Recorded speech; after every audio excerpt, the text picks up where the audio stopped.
L'enquête se poursuit en Floride pour essayer d'y trouver des réponses.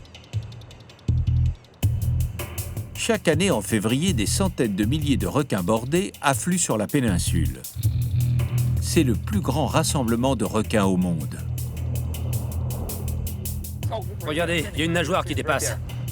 Stephen Cajura étudie ce rassemblement migratoire depuis 9 ans. Les requins fuient les eaux froides du nord pour passer l'hiver sous des températures plus clémentes.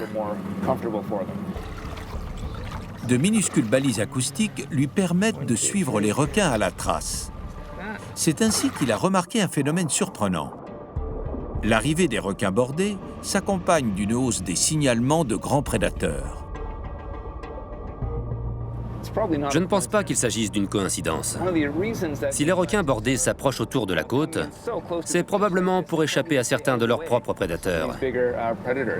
Se pourrait-il que le rassemblement annuel des requins bordés soit à l'origine d'une série d'attaques entre espèces?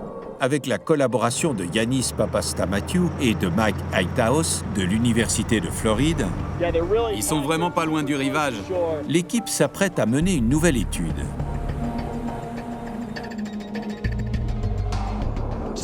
En Floride, on a la chance d'avoir des espèces de très grands requins. Des requins tigres, des requins bulldogs et de grands requins marteaux. Parfois même, on aperçoit des requins blancs. On pense que certaines de ces espèces pourraient s'en prendre aux requins bordés.